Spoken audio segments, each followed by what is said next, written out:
जिस प्रकार एक सामान्य मनुष्य अपने जीवन की समस्याओं में उलझकर बैठ जाता है और जीवन की समस्याओं से लड़ने की बजाय उनसे भागने का मन बना लेता है, उसी प्रकार अर्जुन, जो महाभारत के महानायक थे, अपने सामने आने वाली समस्याओं से भयभीत होकर जीवन और क्षत्रिय धर्म से निराश हो गए थे। अर्जुन की तरह हम सब भी कभी कभी अनिश्चय की स्थिति में या तो हताश हो जाते हैं और या फिर अपनी समस्याओं से विचलित होकर भाग खड़े होते हैं। केवल मनुष्य को ही यह सौभाग्य प्राप्त है कि वह नए कर्म करने के लिए स्वतंत्र है, जिससे उन्नति के शिखर पर आरूढ़ होकर उपलब्धियों के कीर्तिमान रचकर इतिहास में अद्वितीय स्थान प्राप्त कर सकता है। अकर्मण्य नहीं, कर्मठता से कार्य करते रहना चाहिए। सलाह और विचार विमर्श तथा मार्गदर्शन भले ही सबसे लेते रहें, लेकिन निर्णय स्वयं की बुद्धि से लेना चाहिए। श्री कृष्ण ने अर्जुन को पूरा ज्ञान देने के बावजूद यह स्वतंत्रता दी थी कि वह स्वविवेक से निर्णय ले और कार्य करे। पराश्रित नहीं, स्वाश्रित होने का आह्वान कर व्यक्ति को स्वावलंबी एवं आत्मनिर्भर बनने का संदेश दिया है। कायरता कायरता है, चाहे वह करुणाजनित हो या भयजनित। अपने स्वत्व और अधिकारों की रक्षा के लिए हमेशा तैयार रहना चाहिए। अन्याय का सदैव प्रतिकार करना चाहिए और पलायन नहीं, पुरुषार्थ का चयन करना चाहिए। सच्चा ज्ञान आसानी से नहीं मिलता, क्योंकि केवल सूचनाओं को पढ़कर ज्ञानी नहीं बना जा सकता। इसके लिए विशेषज्ञों के पास तथा विधा पारंगतों के पास विनम्रता और श्रद्धा पूर्वक हमें जाना चाहिए। तभी सही लक्ष्य एवं वास्तविक शिखर स्पष्ट दिखाई देने लगेगा। मनुष्य को व्यवहार करते समय बहुत सावधान रहना चाहिए, क्योंकि जैसा व्यवहार करोगे वैसा ही तुम्हारे साथ भी होगा। आदर्श व्यक्तित्व वाला व्यक्ति विपरीत परिस्थितियों में विचलित नहीं होता। राग, भय, क्रोध जब समाप्त हो जाते हैं तो व्यक्ति स्थिर बुद्धि वाला हो जाता है तथा वह संकट और संतापों से प्रतिकूलता और अनुकूलता में संतुलन बनाए रखेगा। निर्भीक होकर कर्म करने से असफलता भी कीर्ति, यश और मान दिलाती है। भयग्रस्त मनमस्तिष्क से किए गए काम में सफलता मिल भी जाए तो वह सम्मानीय, वंदनीय नहीं हो सकती। तब 3 प्रकार के बताए गए हैं: शरीर, वाणी और मन। तीनों का उपयोग लोकहित में करना चाहिए। वाणी मनुष्य की सबसे अच्छी मित्र है। इससे व्यक्ति सारे संसार को अपना मित्र बना सकता है या शत्रु बना सकता है। बोली की महत्ता, शब्दों का प्रभाव और वाणी को नियंत्रित और मर्यादित रखें। पाखंड, घमंड, अभिमान, क्रोध, कठोर वाणी और अज्ञान, इनसे मनुष्य को दूर रहना चाहिए।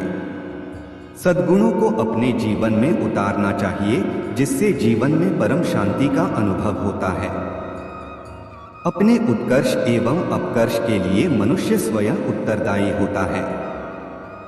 दूसरे का अहित किए बिना स्वयं का उद्धार अपने प्रयत्न और बुद्धि बल से करना चाहिए, क्योंकि मनुष्य आप ही अपना मित्र और आप ही अपना शत्रु है।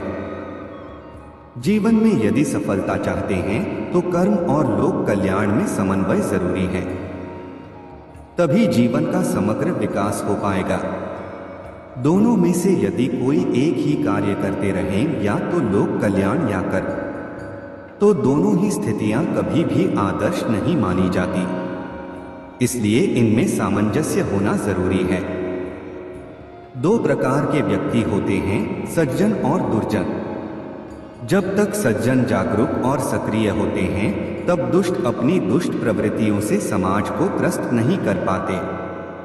लेकिन सज्जनों की थोड़ी सी निष्क्रियता और उदासीनता दुष्टों का प्रभाव बढ़ाने लगती है। फिर सज्जन बचाव का मार्ग अपनाने लगते हैं और हताश और निराश होकर सत्कार्यों को छोड़ समाज को दुष्टों के भरोसे छोड़ देते हैं। दुष्टों पर नियंत्रण रखने और अपना कार्य जारी रखने के लिए कठोर और प्रभावी नीति अपनानी चाहिए। कोई भी राष्ट्र केवल आर्थिक, वैज्ञानिक एवं तकनीकी प्रकृति से उन्नत नहीं हो जाता। जब तक कि वह आध्यात्मिक एवं नैतिक रूप से सबल नहीं हो, उसकी प्रगति अधूरी है। वर्तमान में भारत के पास सब कुछ है, परंतु धीरे धीरे नैतिक और चारित्रिक बल की कमी हमें महसूस होने लगी है।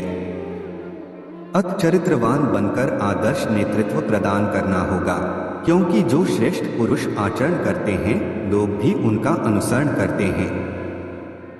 अपने आचरण से ऐसे मूल्य स्थापित करने चाहिए जिनसे अन्य लोग प्रेरणा ले सकें। जीवन में प्रगति के लिए मन मस्तिष्क के साथ साथ तन का स्वस्थ रहना भी जरूरी है। कोई भी कार्य शरीर के द्वारा किया जाता है। यदि शरीर अस्वस्थ है तो वह कभी भी कोई कार्य नहीं कर पाएगा। अत शरीर साधना बेहद जरूरी है। रागद्वेष रहित जीवन। किसी भी प्राणी से रागद्वेष न रखें। बैरभाव रहित होकर रहो।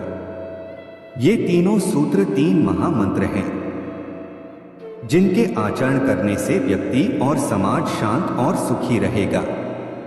क्योंकि बैरभाव रागद्वेष सारे झगड़े साध की जड़ है।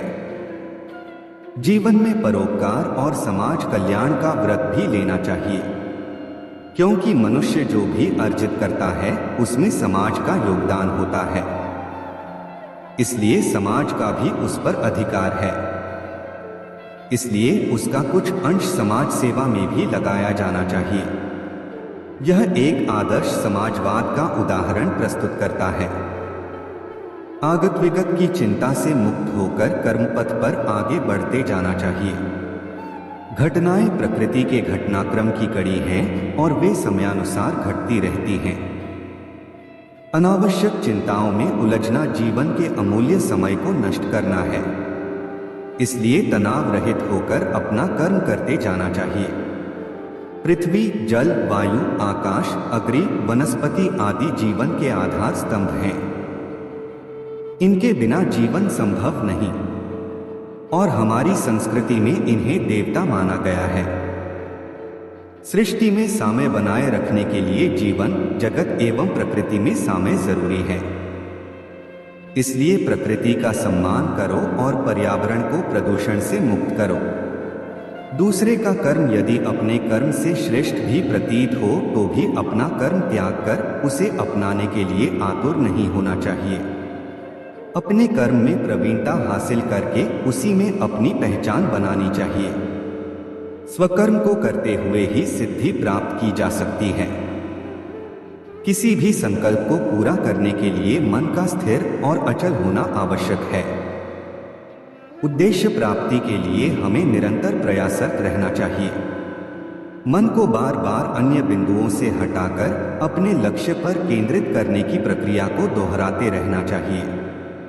इस प्रक्रिया का चमत्कारिक प्रभाव देखने को मिलता है और कार्य तल्लीनता से संपन्न होता है।